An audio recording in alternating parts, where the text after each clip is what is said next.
Welcome back to the Conscious Conversation podcast. I'm your host, Gabe Osterhout. Joining us today is Josue again, and Kiana. Thank you both for joining us.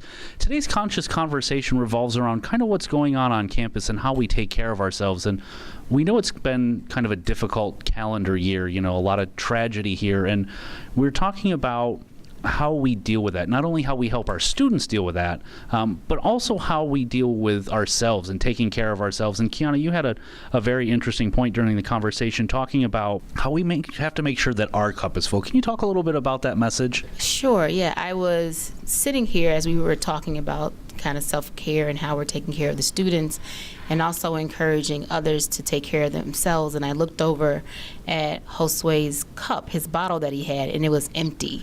And I explained to the group that whenever I see an empty bottle or an empty cup, that it's an automatic reminder to me to make sure that my cup is also full, because it's hard to give, or it's impossible to give from a cup that's empty.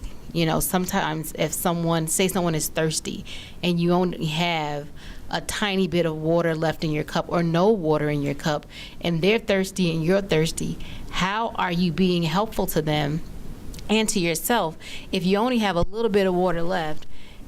That's not really going to quench their thirst or your thirst. So you got to make sure that your cup is full so that you have enough to pour into somebody else, because you can't pour from an empty cup. And that's something I often tell students as well, is you have to take care of yourself and make sure that you are at your 100%, your full capacity, in order to be, beneficial to another person. You can't give from what you don't have. And I think that's an important thing to point out. Everybody knows that we as employees are here on this campus because of the students. We wouldn't be here if it wasn't for them.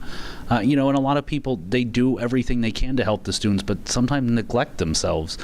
So maybe it's not the best for them. Everybody has different things of self-care. In HPPS, we talk about self-care, getting enough sleep, good nutrition.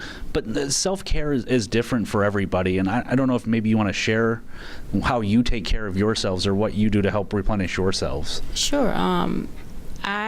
Like I said earlier, I said tonight I'm going to take a bubble bath and have a glass of wine with my candles, because for me, that is self-care. So, everyone has their own thing. Some people like to journal, which is also something that I tend to do. Some people like to go for walks or even take a nap. That is self-care. I'm not sure what Josue likes to do for self-care, but he can let us know. Actually, for me, it depends. There's a variety of things. Sometimes it's literally just sitting in silence and being disconnected from the world, just to have a moment to process for myself, how I'm feeling and what I've been going through. One of the biggest forms is definitely music. I've found a passion and a therapy in music, whether it's listening to it, whether it's writing and creating some of it on my own, because for me that's a way to express these experiences or challenges. And so sometimes it's chatting with other people, just connecting with some friends and listening to music together, or chatting about a particular topic. Sometimes it's a TV show. Just watching something that's funny or something that's, informative, to kind of help me, move past this current state or this current feeling. And so it really, for me, I think depends on the mood and what I feel I need. But the biggest ones certainly have been just sitting with myself and music. Those have been the top two for me. Yeah. Music too. I was just saying, music is also a good outlet for me. If I start to feel really, really sad, the thing that always helps me to feel better, I will get into the shower and I just sing. And then I feel better when I get out. I just sing the whole time. And it's really, whatever works for you, and everybody's different. And you heard two different ways of people and how they take care of themselves. And I think another important thing to point out is we get so busy in our daily lives, in our work lives, and with what's going on at home. Sometimes we don't stop and, just chat with our coworkers. And maybe that 5-minute break of just asking our coworkers, how's it going? How are you doing? It could make all the difference in the world. We're trying so hard to get everything done. And, especially as the semester is starting to wrap up, a lot's going on. And everybody has, it seems like, so much going on, whether it's, meetings or just their everyday lives and their, everyday work duties. But sometimes the self-care can be just taking 5 minutes and walking up and down the hall and saying, hey, how's it going? And sometimes that's some of the most therapeutic that people can have, is just that quick, just a quick, simple conversation, taking a break from it all. And, and I was talking about sometimes when we're wrapped up in what we're doing, we don't take the time to understand the gravity of what's going on around us. We're so consumed of, I got to get this done and I got to do this and this, and going down the checklist, I believe is how you put it. How important is that we take a step back, and kind of understand everything that's going on? And, yes, we're focused on what we're doing, but, you can't forget about yourselves either.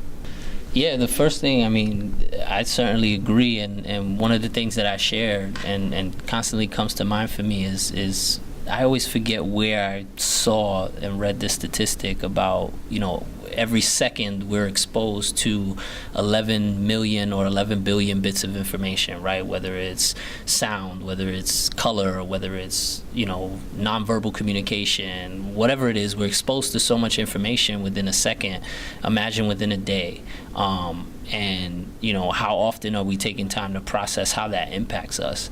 And as you talked about, even something as simple as walking around and talking with colleagues, we live currently, at least in my opinion, we live in a society that's so high achieving, so fast paced, and so technologically connected that sometimes we're disconnected from ourselves and each other. You know what I mean? Like, we're so in tune with other things, and whether it's work or what have you, that we're not in tune with ourselves, and that we don't take time to understand how these occurrences, these instances, this information impacts us and our emotional and mental well-being, and even our physical, because they're all interconnected, and we carry that forward, right? And so, at least in my opinion, I think it's important that we take some time to understand how all of this impacts us and how we operate and move forward, because if not, it in my opinion, can be very dangerous, and unhealthy. I was just going to say, I think oftentimes we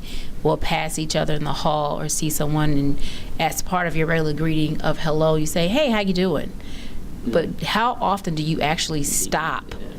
Yeah, or even mean it when you say it. It is not just part of your greeting.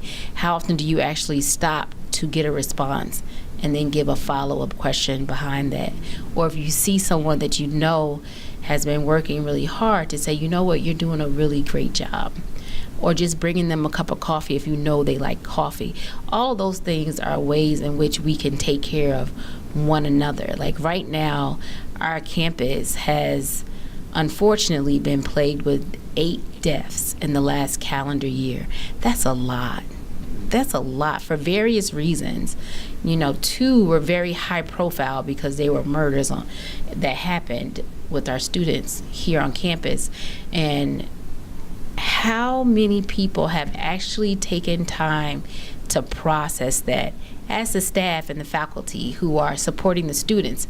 I hear a lot about folks, including myself, who we are constantly going above and beyond to support the students and make sure that they are being well taken care of, making sure that they are connected to resources. But how often are we making sure that we're doing the same thing for each other? We have EAP here on campus for faculty and staff, and Ada and the staff over there, they do a great job of reaching out. But that's just one office with 2 people. Ada and they can't do it by themselves, right? So we need to also be reaching out to the people right next to us, the people across the hall, the person that you pass every day, from the president of the university down to, the janitorial staff, the physical facility staff, because everyone is doing something to be of assistance to all of us here on this campus. And a kind word goes such a long way. Bringing somebody a cup of coffee, it's like, wow, it seems so simple, but you have no idea how that can make someone's day. What a difference that will make. for another person. So, And it's interesting you point that out. Last year, we brought in Kevin Hines as a speaker. And Kevin Hines, for those of you who don't know, jumped off the Golden Gate Bridge and survived. And he talked about how, as he was on the bus on the way to the bridge, he wouldn't have done it if just one person had stopped and smiled at him and asked him how he was. And I think that's to your point of, we get so wrapped up in what we're doing and all that we have to accomplish that we forget that we as faculty and staff are just as much a part of the Bearcat community as our students are. So yes, while it's important that we take care of our students, Jerry Springer, I think, said it best at the end of every one of his shows, and people will go, oh, Jerry Springer was funny. But at the end of every one of his shows, he always said, take care of yourself and one another. And I think that's a really important message. And I think, especially in this time of Thanksgiving and holidays and being thankful, let's take a moment and reflect on what we're thankful for and what we have here, and the different personalities and people of different backgrounds that all make up this wonderful Bearcat community. And that's what this conscious conversation is all about, bringing everybody together to talk out your issues, talk out what's going on, learn about one another. And it'll be amazing how much we can grow as a campus community if we all decide to get involved. And, you don't necessarily have to pry, but to get involved in one another, to do more than just say, hello, how are you, and keep walking, but take 5 minutes and learn about somebody. You learned today that I hate peanut butter. That was shocking. That's amazing. That was shocking, but it's something like that you learn. And I think, for people who have never been to one of these conscious conversations, that's what makes them so wonderful, is that you have people coming from all different departments all across campus who come together and they share their ideas and their thoughts, and you're able to learn and develop relationships. And it's not just about, hey, how can your office help ours, but you learn about people and you develop that at a personal level. And I mean, when it all boils down to what the Bearcat community is, that's what it is. It's about being part of a community and being able to share with one another. And we're all human. We're all human. We're all human. And we're all on this journey called life. So, we appreciate Kiana and your crew for putting these conscious conversations together, and we encourage everybody to get involved. Come check us out, see what it's all about, listen to this podcast and hear, and maybe hopefully by listening to this, somebody will go, that's something I want to check out, something I want to be a part of. Usually about 3 or 4 a semester, and we're currently in the planning for the next one, so absolutely stay tuned and find out when that next one will be. Topics are very free-flowing, and even if you don't want to share, come and listen, learn about others. And a university is a learning environment, but it's not just learning in a classroom. It's learning about how to grow as a person, time management, and learning about one another, learn about your coworkers. And I'm willing to bet that one little step will make your department stronger, which will make us all stronger. So, Kiana and Josue, thank you so much for joining us. I'm Gabe Osterhout. This has been another Conscious Conversation podcast. We'll see you again next time.